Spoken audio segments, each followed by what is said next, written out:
ഏറ്റുമാനൂർ നഗരം ഗതാഗതക്കുരുക്കിൽ വീർപ്പുമുട്ടുമ്പോൾ ഗതാഗത നിയന്ത്രണത്തിന് ഹോംഗാർഡ് ജേക്കബ് ജോർജിന്റെ ഒറ്റയാൾ പ്രകടനം ശ്രദ്ധേയമായി.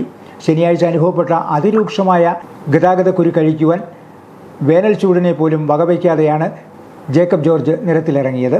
അതിസാഹസികമായി ഹോംഗാർഡ് ജേക്കബ് ജോർജ് ഒറ്റയ്ക്ക് ഗതാഗത നിയന്ത്രണം ഏറ്റെടുക്കുകയായിരുന്നു.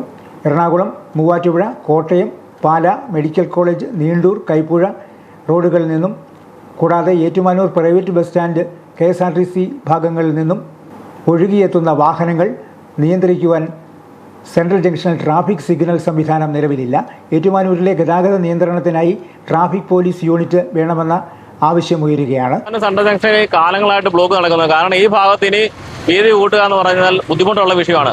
അതിൽ ചെയ്യേണ്ടത് പാലാ റോഡിലേക്കും പേരുവഴിക്ക് പോകുന്ന വാഹനങ്ങൾ മുഴുവൻ വാഹനങ്ങളെയും പട്ടിത്താനം റൗണ്ട് ചുറ്റി ബൈപ്പാസ് റോഡ് ഉപയോഗിക്കണം. മണകാട് ബൈപ്പാസ് ഉപയോഗിച്ച് സമൃദ്ധി സൂപ്പർ മാർക്കറ്റ് വഴി പാലായ്ക്കുള്ള വണ്ടി പോവും, പേരൂക്കുള്ള വണ്ടി അതിലെ തിരിഞ്ഞ് ഇങ്ങോട്ട് വരികയും ചെയ്യുകയാണെങ്കിൽ ഈ വൺ വേ സംവിധാനം ഉപയോഗിച്ചാൽ ഈ ട്രാഫിക് ജാം മാറുമെന്നാണ്. വിവിധ സംഘടനകളും ഇതിനായി ശബ്ദമുയർത്തുന്നുണ്ട്.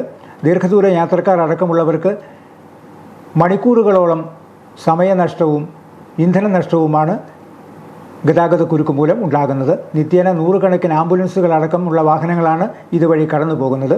ഏറ്റുമാനൂർ സെൻട്രൽ ജംഗ്ഷനിൽ റോഡ് സുരക്ഷാ സംവിധാനങ്ങൾ ക്രമപ്പെടുത്തുവാൻ ട്രാഫിക് പോലീസ് യൂണിറ്റും ഗതാഗത നിയന്ത്രണ സംവിധാനങ്ങളും വേണമെന്നും ആവശ്യമുയരുകയാണ്.